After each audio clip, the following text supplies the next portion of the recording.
All right, somehow, yes, we are in the year 2025, and yes, we are also talking about a new Guitar Hero styled game and a new PSP styled device, and also some licensed Disney games that is in the works over at Electronic Arts. This is a this feels like a show that would have happened 20 years ago, but I don't know. This is kind of perfect news for my old ass, and a lot of shit that is very interesting to me. Things I'm really curious to hear y'all's take on a lot of this stuff, because this is a old man ass episode here today, and let's go ahead and dive into it with the first old ass topic of the day. So Variety, this article from Variety says EA has multiple unannounced Disney titles in development alongside Star Wars Jedi 3 and Iron Man. President at EA Entertainment, Laura Mael, touched on the company's work with Disney and ongoing projects. So the terminology is interesting there. Multiple unannounced Disney games alongside Star Wars Jedi 3 and Iron Man. So let's speculate.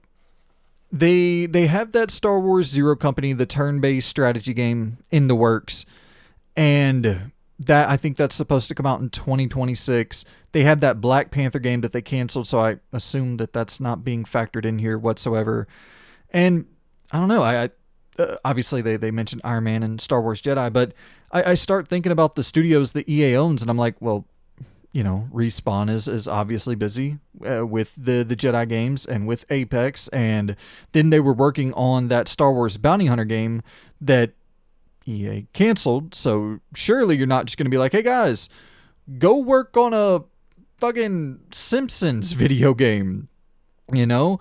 But at the same time, I do look at someone like, like Criterion, where with the rumor of Need for Speed being shelved, and I'm like, damn, well, the majority of Simpsons Hit and Run is driving.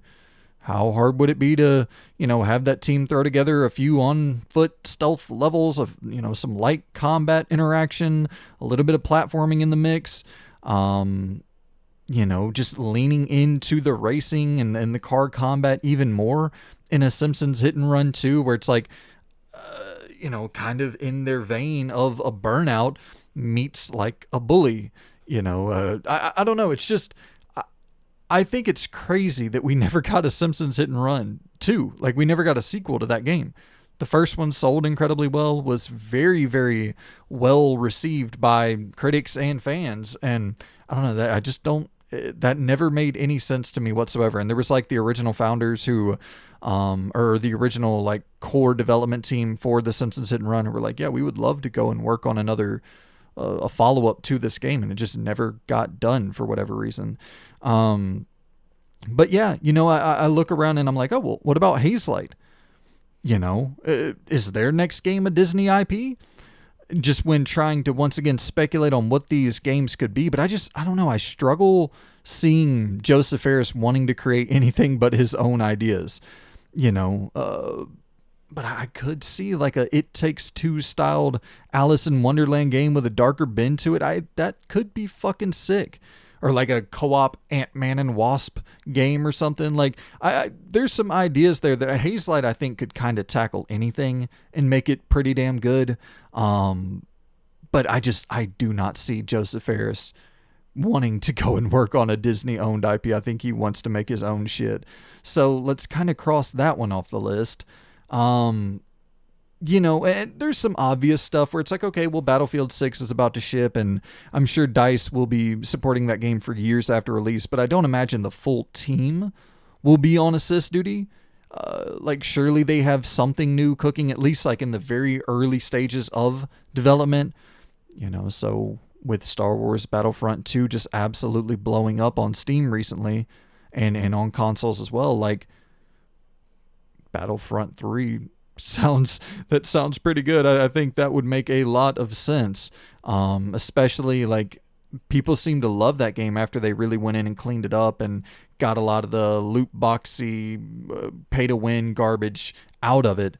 So I think that makes a whole hell of a lot of sense. Plus, in terms of EA's preference for the live service format, that's a game that lends itself better to that model than, a bounty hunter, Star Wars bounty hunter style game, even though I would much, much prefer a Star Wars single player bounty hunter style game to a Battlefront 3. But, yeah, I think that's probably a likely one. And then I start thinking about, like, all of the missed opportunities of like a Pandemic or a Visceral or a EA Big. And it's like, right, yeah, no, none of that is ever going to happen because EA killed every single one of those studios. And I just think because you could get so weird with certain IP.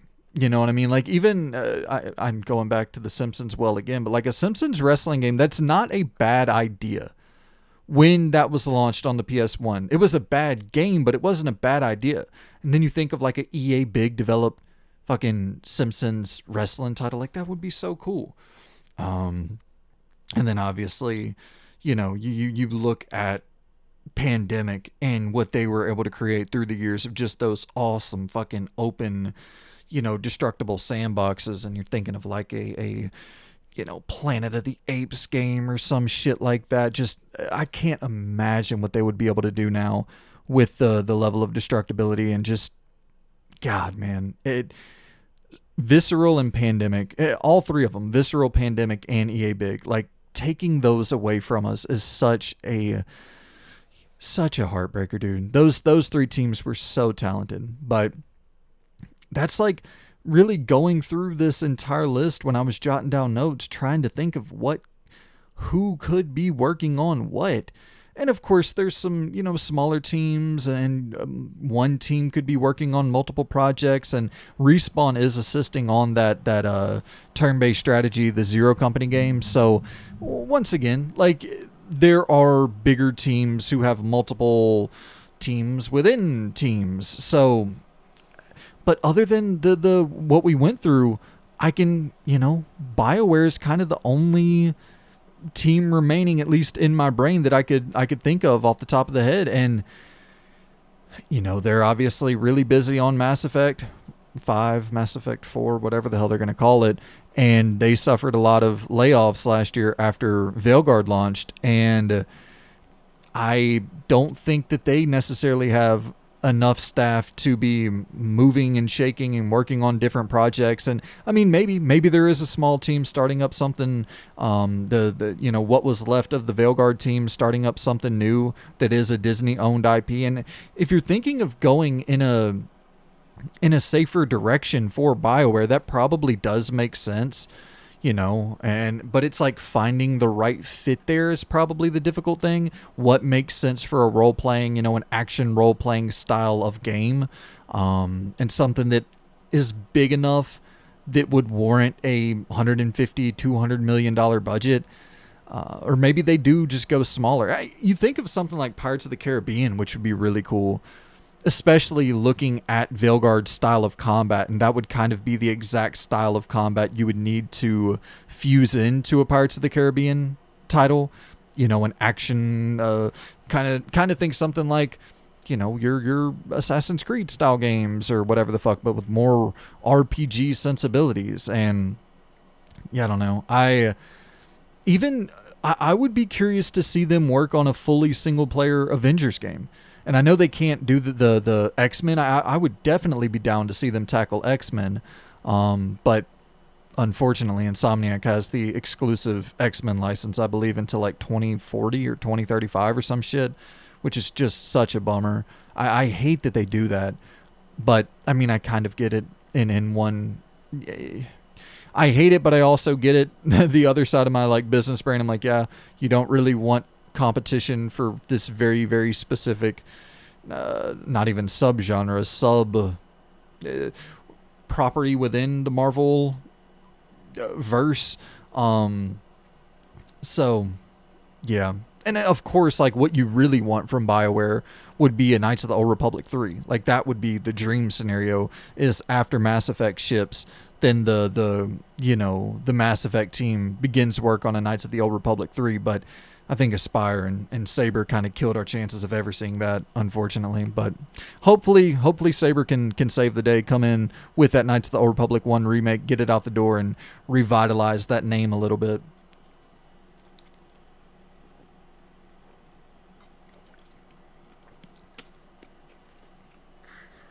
All right, so that was apologies, drink of water there, but that was kind of what hit my brain immediately in regards to Disney related IP that EA owned studios could be working on. But I guess let's talk about some other 2005 ass topics, and let's get into the PSP2. So this is coming from Moore's Law is Dead, who is a fairly reliable leaker, insider, whatever you want to call it. He's got some. He had a lot of stuff correct about the PS5 Pro. So obviously, anytime any information is breaking about anything that hasn't been officially confirmed, take all of it with a grain of salt. But fairly reliable, I would say. And I actually got the breakdown here from GTA 6 Countdown over on Twitter, because I thought that this breakdown was nice and concise, and it made sense for my brain to be able to read and understand. Because as soon as you start talking about teraflops and fucking terabits and Fat Joe and the Terra Squad, I don't have anything for you, man. I can't. My brain does not comprehend that technical jargon whatsoever. My mantra is, hey, which system plays the game with the donkey who's breaking shit and destroying the world? And okay, that's the game with the donkey on it. I'll buy that. I'll buy that system. So the game with the sad dad, that's the system I gotta buy to play the game with the sad dad on it? Okay, I'll buy that system. So let's kind of go through this. The PSP2 leaks. A PS6 handheld codename Project Canis. That's the code name for this thing, Project Canis. Sure.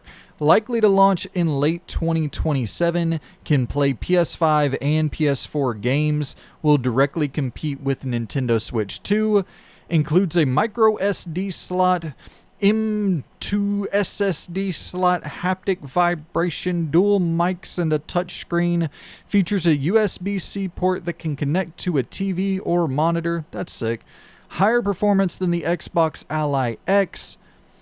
Powered by a 3nm chip, bigger than PS Vita but smaller than Nintendo Switch, and around a $400 or $500 price tag.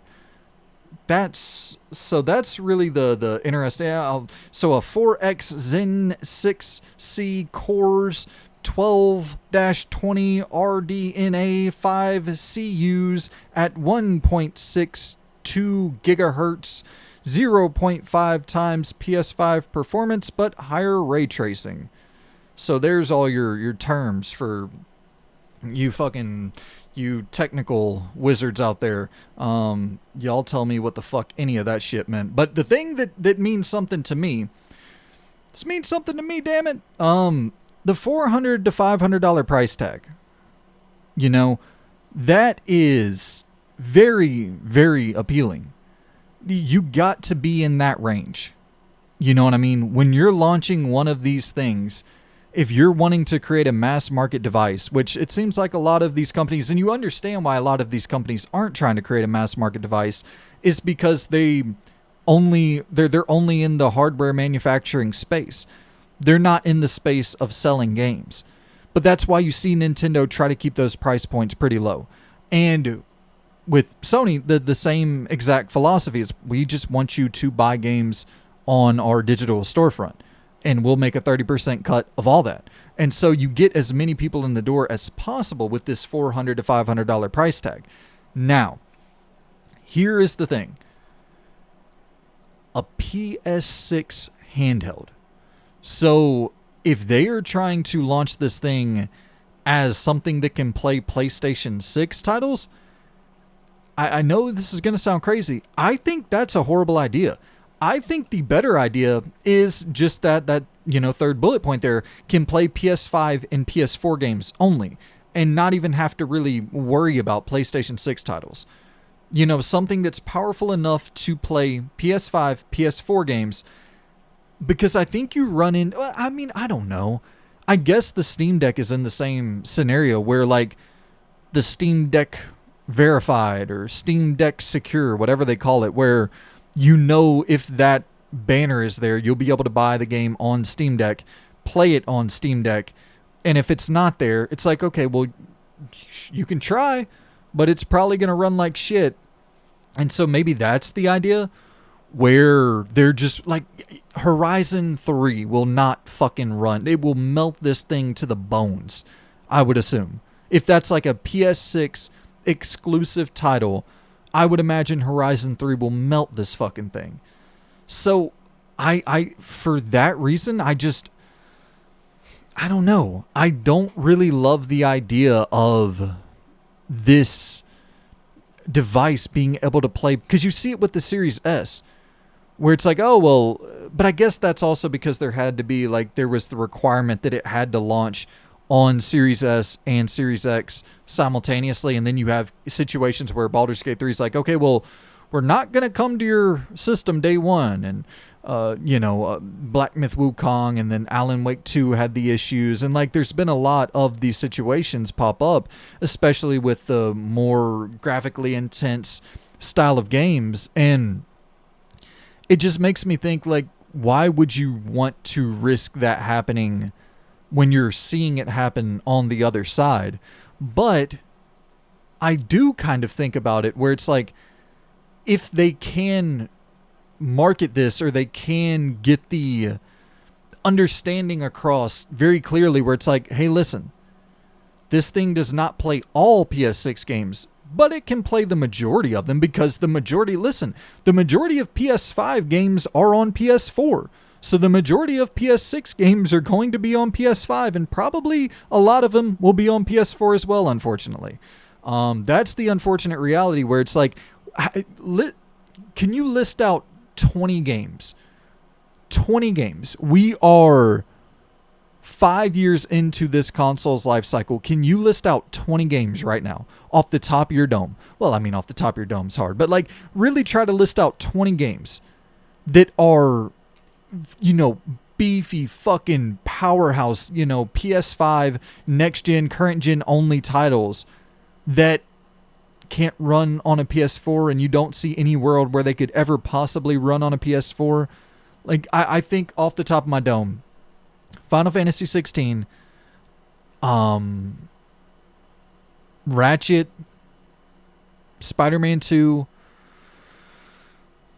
like, you even, because like I was about to say Star Wars Jedi Survivor, but that ended up coming to PS4. Resident Evil 4 ended up coming to PS4. I think that, Horizon is one of the most beautiful games of the generation. It's a PS4 game. Cyberpunk is technically a PS4 game. It's just, I don't know. There's not a lot. I guess Demon's Souls, but that's a PS3 game. But yeah, I get it. It's a remake, sure. Because you could say the same thing about RE4, but I get it. So there are a few, but I mean, by this time in the PlayStation 4 life cycle, I think we were well over 20 that we could rattle off pretty quickly, and it's a struggle to get to 10 right now. So I don't see next generation, the leaps in, graphical fidelity and technical performance. It's getting slimmer and slimmer. And so maybe if you position this thing correctly and you're like, hey, it ain't going to run all of them. It ain't going to run Intergalactic, the Heretic Prophet. But it probably would, though, because that's probably a PS5 game. So it's not going to run The Last of Us 3. It's not going to run Horizon 3, but it'll run 75%. Because you even see with the ROG Ally Xbox thing where it's like, well, it's not going to run all of your Xbox games, but it'll run this percentage. So maybe we are in that weird space, and people are okay with tolerating that horse shit. But I don't know. I think a smart pitch would be, hey, it plays all your PS5, PS4, your back catalog is... Dude, the real pitch, if you could somehow find the marketing angle... Well, also, you got to actually find out how to execute this on a technical level, but like if you could figure out the emulation situation with PS3 games to where you could download those things natively, and you launch this out the gate where it's like, hey, come here and play your full Infamous 1 and 2, full Resistance catalog, full, you got all the Killzone games are available here, all the Uncharted games are available here, all the, you go through that entire Rolodex, and then they're already doing such a good job with the PlayStation Plus Premium with Siphon Filter and Twisted Metal. All the PS1 games are available there for Twisted Metal, Ratchet and Clank, and you start really rolling out that catalog of PS3 titles, and it's like, this is a system that's dedicated for your back catalog, and you try to market it that way where it's like, dude, this is a backlog fucking burner, a backlog burner. Pick up the backlog burner for $400. Yeah, maybe that is a hard sell, right? Hey, go play old games. Pay us $400 to play old games. But I don't know. I think a lot of different ways about this where, yeah, I could see that being tough. I could see that being a tough sell where it's like, it doesn't play new games, so pay us $500 and go play old games. Like, I get how that could be a difficult selling point, but yeah, it's interesting times with the handheld space, because I don't think that I don't see this becoming like an instant. It's not going to rival the Switch 2. And them saying, okay, yeah, we're trying to compete with the Switch 2. Like, if you can somehow figure out a way where this thing does run Horizon 3 and The Last of Us 3, then fucking sure. Maybe, right? But you have to pick up a Switch 2 to play Donkey Kong in Mario Kart World. Whereas with this, it'll be an extension. It'll be another accessory that can access some of the same games that your main system can. So I don't really see it competing with the Switch 2. I could see it selling, maybe even tens of millions of units of, tens of millions of these devices being bought, but hundreds of millions, probably not. But regardless, like, I think this is a good decision for sure. Depending on the messaging, depending on what this thing is actually capable of, if it is somehow able to play the majority of your PlayStation 6 library, that's fucking crazy. But you got to market it correctly and let the consumer know it can't play everything. Like, I can't see, and maybe it plays everything, but at a horrible fucking compressed quality. But I don't know. Curious. Very curious. The handheld space is so interesting to me because I don't think that really there's anyone that's going to climb to the top of that mountain other than Nintendo, because you have to have a Nintendo Switch 2 to play, a lot of their games. And if that's not the big selling point, then I don't think you're getting that 100+ million install base, period. So we'll see though. I could be wrong.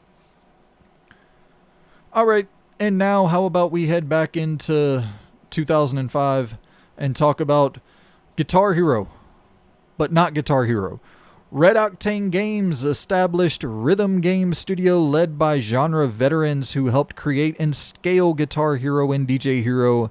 Debut a rhythm game to be announced later this year. Charles and Kai Hung, original founders of Guitar Hero, will join a special advisory board for Red Octane Games to work on this new rhythm game, led by some of the OGs from the Guitar Hero and DJ Hero days. This is fascinating to me because I've been saying for a while, and it's kind of crazy that Activision didn't revive this, or Microsoft didn't try to revive this through Activision, because I do think that there's still space for this. Like the other day, a couple weeks ago or so, my buddy hit me up. He's like, dude, you got a 360? You got an Xbox 360? He was like, I want to play some old Guitar Hero games. And he went and bought the fucking guitars and the games and all that shit. And I lent him my 360, and he's been playing damn Guitar Hero. And then, like, I'm not saying that's obviously anecdotal horseshit data. You can't do anything with that data, but it is to me like, yeah, people still want to play these games. I do think there is a market for this. And in specific, I think just being able to sell a high quality guitar that people can use in like Fortnite or Roblox or, even in like NBA 2K or GTA Online or whatever. Like, I think there's a market just for that alone, because these individual games are becoming their own platforms that are bigger than entire like console install bases, and like these old guitars that people are buying from eBay, the Rock Band and Guitar Hero guitars, they're overpriced as hell. So even just carving out a space for yourself in the peripheral market could be smart. If you can get in there for $30, $40 to sell these things and have a decently high quality guitar that you can use for those other games that 300 million people are playing or whatever those crazy ass numbers are. And yeah, also, like, if you're trying to expand beyond just guitars and sell like entire drum sets and microphones and keyboards and shit, and I'm curious about this from so many different angles, because even just as like a standalone experience, I think there's a market for it there as well. Because I do think we're starting to see a bit of a course correction where people are wanting to get back together in person and, not do this like nonstop online communication horseshit. I think people do want to have these kind of experiences. Like, I can see a world where people get back together in person and have these events. But that's another key component of this. You need to have drops where it's like, okay, tonight is Beatles night. Next Saturday is grunge night, where we'll do like 25 grunge songs at midnight, and they're priced at a discount for the first 24 hours. It's just something to create like I don't know, I guess you have to have some degree of FOMO, some degree of like, oh, you got to be there for that specific event. And not to say like these things are gone after the event, but like something special for those specific weekends or specific, individual days where it's like, hey, we're celebrating the sound garden today. So here are, like, even you start thinking about like metahuman technology with Unreal, right? And you start thinking about, I could see a world where you take your damn phone and you scan your face and it creates your avatar for you. And you can obviously go in and edit and all that. But I could see a world where you do like 20, 25 different kind of facial expressions that they tell you to do. Scream, shout, smile, anger, like all these different sort of facial expressions. And then they have cues, like while you're hitting a damn drum solo and you're going nuts on that bitch and you got like a scowl on your face, or, while you're screaming as the singer, they emote you that way, like properly at the right time, and it's all queued up based on the specific intervals of the song where like the correct emote should be placed for that specific moment of the song. And then you start thinking, okay, well, now I'm attached to this character that I created because they're representing him so well in game. And okay, well, fuck. Now they're dropping merch, and it's a Nirvana night, and I want to go grab a Nirvana t-shirt. It's Rage Against the Machine night. I want to go grab a Rage Against the Machine t-shirt for my guy to wear. It's fucking Outcast night. I want to grab a t-shirt for my guy to wear an Outcast t-shirt. Whatever the hell it may be. Especially when incorporating some element of DJ Hero, if you get into that space, it's like, oh, fuck. Like, now you have a totally different... if you have both of these fused into the same game or metaverse, I don't know what the fuck this thing's going to be, but if you have it fused into the same experience, it's like, oh, now you have access to rap and EDM and to all your rave music that you can just be doing as a DJ hero thing. And like, does that become its own style of experience? Are you going to start seeing people, fucking DJ shit remotely for like live events? I mean, I don't think anything like that. Of course, the live component and having everything equipped for like a live venue, it requires some degree of like physical in-person interaction. But I think there is a market for this. I really do. It just has to be positioned correctly, and I think it has to be something to where you are having these very frequent drops, like week in, week out. Every Saturday you're going to get some new band merch. You're going to get some new songs that you can buy for 99 cents each, or buy individual packs that are a little bit cheaper when bundled together. And I know I'm thinking all of this from a business standpoint and not so much the consumer standpoint. It's like, I guess that's the bigger question of how do you make this relevant and how do you make the game good? That should be what I'm asking myself. But unfortunately, I've been trained to think about how can this thing actually be relevant and stay around for the long term. And if I'm being completely real, I probably think about it from that standpoint because I just don't really care personally. Like, this isn't something, I was never a Guitar Hero Rock Band guy. So this isn't something that appeals to me personally. But just thinking about it from the standpoint of like, I do think there's still juice left in this. Like, you can't tell me that there's not tens of millions of people who would still be willing to go out and buy a new Guitar Hero game or a new Guitar Hero adjacent game. Like, I don't know. I think that I definitely think there's still a market for this shit.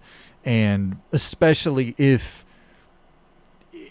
you're broad reaching in terms of, yeah, we're selling you can use our fucking guitars while you're going and playing NBA 2K and GTA Online and Fortnite, and we have maybe they are a partner with these other games, and it's like, we'll actually do the work for you, and we'll set up these little events inside of your game. We'll be a partner that works alongside you to create these experiences. That way you don't have to create them. But also having your own game and having your own ecosystem that you're driving people towards. Like, I don't know. There's a lot of possibilities with it.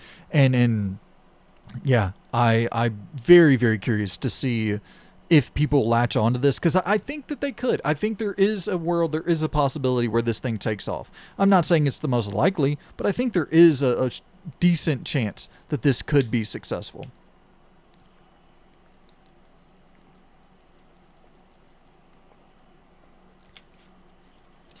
All right, second drink of water. Let's see. Mafia: The Old Country. Back to 2000. What was this? 2002 Mafia. So yeah, we're going back 3 years. This is a old ass episode today. This is so much. And yeah, even the next topic, Silent Hill, just straight up old ass man fucking topics for today. But I'm an old ass man. Mafia: The Old Country is going to be about 10 and a half hours for the main story, and with side quests you're looking at about 13 hours total. And it does have an open world as well. There are free roam elements, free roam aspects, so you can probably add a little bit of time to that, just dicking around, sightseeing, shit like that. And I didn't know that. I didn't know that there was going to be an open world aspect to Mafia: The Old Country at all. So I guess, nice to finally have that confirmed. But I'm hoping, because they've been talking about they're really wanting to hone in on what made Mafia 1 so great and just recapture that here with The Old Country. And I'm seeing people kind of nitpick the game where it's like, almost feels like they're comparing it to shit like The Last of Us with the third person shooting and the melee combat and stuff. It's like, dude, The Last of Us is a $300 million fucking blockbuster that takes like 10 years to make. And I'm not trying to give Hangar 13 excuses, but I don't know, Mafia's never really had incredible gameplay or like super compelling open world activities. The Mafia games are like 85% story, 15% gameplay, and I'm kind of expecting the same from this. And if I'm being real, like, pretty much what I'm seeing in terms of the gameplay, in terms of what they're showing off in the trailers, it's like, yeah, this is kind of just what I want. The one thing I will say is that there are no review copies. As far as I'm aware, there are no review copies out there, and I could be wrong on that. But like, pretty prolific, pretty well established sites don't have review copies for this game, and that is worrying.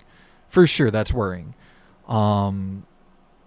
Because, and listen, every now and then you get a Doom 2016 where they're like, nah, we're not going to send out these damn review codes, but the game's great.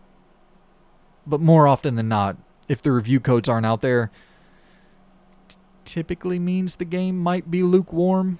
But even then, reviewers always give. And that might be a factor in it as well, where reviewers always dog Mafia. 6s and 7s, and it's like those games never even crack the 8s. And to me, I think all of those games are in the 9s.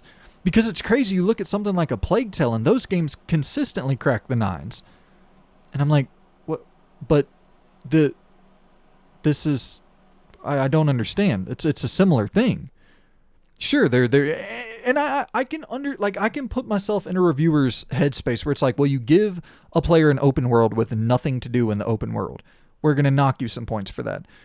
But I've always looked at it as set dressing, as a backdrop, as like, okay, yeah, now we're in a chase mission and we need an open space to do this chase scene. So sure, you can go and explore the open world if you want to, but it's really there just for some of these missions to be completed inside of and for it to make sense contextually with the world that you're inhabiting. So I don't know. To me, I don't think Mafia's ever really gotten a fair shake. And sure, I'm definitely being biased in that belief. I fucking love these games. I've always adored these games, and I cannot wait for Mafia the Old Country. It's definitely one of, if not my most anticipated games of 2025. And also, like, I know I just went on, like, I'm sounding like the biggest fucking Take-Two shill in the world, but, like, they don't release too many just catastrophic single-player bombs. You know, sure, they're NBA 2K games. People don't like those. Fine. But single player? What was the last bomb that Take-Two dropped?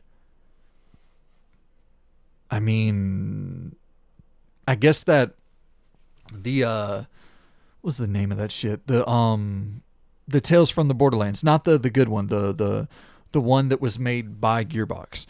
That came out in like 2023 or something. That kind of, wasn't great. But even then, it's like it wasn't technically flawed or broken or anything like that. It was just Gearbox writing. And so outside of that, I mean, sure, yeah, Mafia 3 released hot. That shit came out hot. It was busted at launch. I agree with that. But that's, you're going back to 2016, 2017 there. Well, fuck, Civ 7. Civ 7 was really rough at launch, supposedly. But I don't know. I kind of look at those as similar in the NBA 2K space where it's like, yeah, that fan base, they tolerate it. They get used to it and they fix it later. I don't. But I know that's not fair. That's not fair. Civ 7 was hot and that came out this year. So let me take a step back from my Take-Two fucking shilling here for a second. And so yeah, they did put out some dog shit already this year. So there's no they definitely, Mafia the Old Country could be rough, but God, I hope not. I really, really hope not. I really want that game to be good because I think if this is bad, then we're seeing a Saints Row reboot style scenario where it's like no more Mafia, no more Saints Row, and there's no more Watch Dogs, and there's no more Mercenaries, and there's no more Just Cause, and there's no more, like, you know what I mean? We can kind of go through the entire Rolodex there, and it's unfortunate. There's no more Sleeping Dogs. There's no more True Crime. Like, it's bleak out there for GTA inspired titles other than GTA, and that fucking sucks because those games rule. Y'all ready to head back to... So we went from 2005 to 2002. How about we go to 1998 real quick? The director and series producer for Silent Hill F says the game's focus on action is designed to appeal to younger generations and to avoid recreating Silent Hill 2 over and over again. And I can see people being like, what the fuck, man? Silent Hill, the audience for Silent Hill is mature only. This game should only cater to adults. And I agree. But I don't necessarily think this means that when they say they're trying to appeal to younger generations, like, listen to what we said to start off this segment. 1998, Silent Hill 1 came out. The entire Silent Hill fan base is like 57. So I think when they say they're trying to appeal to younger generations, that means, like, 20-year-olds. Let's get some 20-year-olds in the door so that in 30 years, when these fucking old-ass men die off, that we'll have new fans that we can still sell games to. I know that's morbid and dark, but I guess we're talking about Silent Hill. So I just think that's more the reality of the situation, where it's like, this isn't a Silent Hill Ascension where it's like, hey, it's a mobile game and we want 7-year-olds to be able to go in and play this on the mobile device. Like, this is a legit action-oriented Silent Hill game. They're just taking a slightly different spin on combat. Listen, I don't think the combat looks good in this game, but I understand why they're doing it. This is definitely more appealing combat to... You know what? I don't know if I agree with that. I was about to say this is definitely more appealing combat to a younger generation. But I mean, Silent Hill is just kind of a third-person shooter. But here's the scenario that I'm kind of looking at this from. If this team were to make an action-oriented third-person shooter that appealed to a younger generation, I think they would get flamed even more than for making this style of game, which is a more melee-centric, action-oriented, horror experience. For whatever weird reason, I think if it was more shooter-oriented, like if it was more kind of guns blazing action, I think it would get crucified for that, where it's not going to get as crucified for being melee-centric action. And I don't know why I believe that, but I just believe that. And I can't really even pinpoint why I feel that way, but I feel that way to my core. So that's my thoughts on that. They put out like a pretty extensive look at the gameplay recently, and I remember actually seeing, I think it was IGN or maybe it was GameSpot, where one of the big sites were like, dude, this is a Game of the Year contender, Silent Hill F. So I mean, even they're finding that new audience and appealing to their sensibility with this melee preference in the combat and the more action-oriented style. And if it can reach those heights of like, dude, people talking about saying this is a Game of the Year contender. You don't have to have any previous experience with the Silent Hill franchise. This is a brand new setting. You're in Japan. It looks fucking dope in terms of visuals, atmosphere, aesthetic. But hey, you're swinging a fucking crowbar opposed to shooting a gun. And if that appeals to you, go swing the damn crowbar. You don't need to know anything. Who gives a shit about James? And who gives a shit about... fuck all that shit. Just jump into this one. You don't need to know anything. Like, I do understand how that... I get why they took that approach going into this game's development, where it's like, we got to find people who didn't play Silent Hill 1 back in 1998. And there's a lot of people who probably didn't play Silent Hill 2, the remake, because there's not a Silent Hill 1 remake. And there's a lot of people who are like, for one, there's no modern access to Silent Hill 1, like in the console space. You can't boot that up on your PS5 or Series X, S, Switch, whatever. And a lot of people are sticklers about, I don't want to jump into a game with the number 2 in it without playing the number 1, And so this just has an F. So there's no E. There's no Silent Hill E. There probably is a fucking Silent Hill E somewhere. Probably a pachinko machine somewhere. Silent Hill E, come experience the trauma of bankruptcy. All right. That is the show. Today's gaming news has been completed. That's everything you need to know in the world of video games. It's probably not. It's actually one of the crazy things about doing this show is every single day I'm like, I could, like, there was a story about TT Games having an upcoming game at Gamescom. I guess we'll talk about it real quick, but there's supposedly a TT Games, like a new Lego style game being revealed for the first time at Gamescom. People are like, oh, Lego Batman 4. Oh, fucking, whatever the case may be. I really want to see that Lego football game. But then you see Wildcard football not do all that well. And but I'd love to see an NFL, 2K Lego 2K, NFL Lego 2K, because they did that 2K Drive, Lego 2K Drive or whatever. It'd be dope to see I just want to see NFL 2K on something again, on a box somewhere that I can go and pick up. I'm going to end up playing that NBA bounce game just because I want arcadey fucking sports to come back. So that's that. I don't really have anything to add about the Lego game, and that's why I didn't include it in here, but I guess I did end up including it in here because I'm talking about it, but absolutely no information for you on it. No knowledge about Lego games, really. I did like that Star Wars, the last one, the Rise of the fucking Skywalker Saga collection thing. That shit was dope, going through and playing, all the big Star Wars moments from the films.